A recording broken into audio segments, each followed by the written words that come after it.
ebina nebirukukiraho bagamberwa ha mukoro gwo kuzekiro cy'abakazi na no kutongoza hinkora ya parish development model omurika batema Lyantonde myashatu ine parish chiefs babakoze bakurwaninga secretariat ejo program ejene kolerwa muruka iyo basis ya planning na becho abemuruka nebahangwe mu gecho twine groups rukaga itano 605 enterprise groups ezejumbiro mu program ejo mu district kandi zaturetero kugera emeruka 30 ninga shisakoze 30 ezibyo zitunge sente aboganira abantu abo esente ziri kweshumba muri biliyoni emwe nazo zitebekanisiibwe kuhebwa ebina 30 omeruka etari emwe Minisita agirire ngo nabwe tuzarabahwere cyango baba bakina ovuyo na n'obutabanguko bw'omaka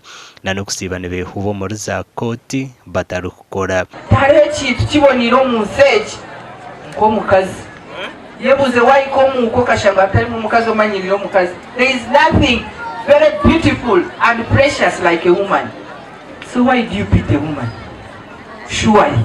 Otherwise, why come muka ngo ngende mere? Why come muka na hulira sister wanje bakorechi?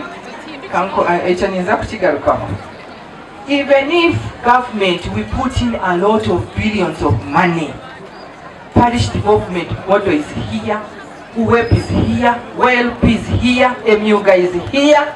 When there is no peace at home, hari yebi kondomuka ezisente twaza kuzikozesa kuzowa probation officer warugwa probation officer wazaha polisi esente akasente ka parish development kona olikora ki uri kuchendeza transport habireho na no kwigura cyombeko cizaro ecyakabate mahere center ya kabiri eco munyambabazi Ben Kavuya yahire cyaro eki ahubwo kwenda kusya hiho buhereza bw'ibyamagara tuntagira umutari wawe istabeki mukagira ngo nabirende twandi yo tufuhira tukane bomba umuhanda gurumbi haizo umushenja natiro ko mukaza hagare inenda yazara hansi y'ekiti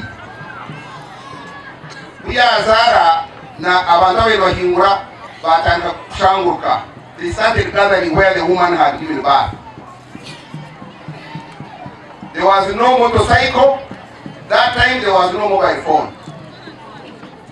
Twawuraka kirita kokusharra.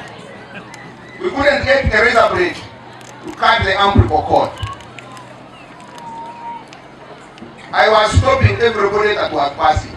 Ogu abahire na nebitanda byo kuzaraho na nebindi bikwato bitari bimwe ebimazireho sente ziri kurenga muri miliyoni 200 amakuru agagasha kwa Sandike William.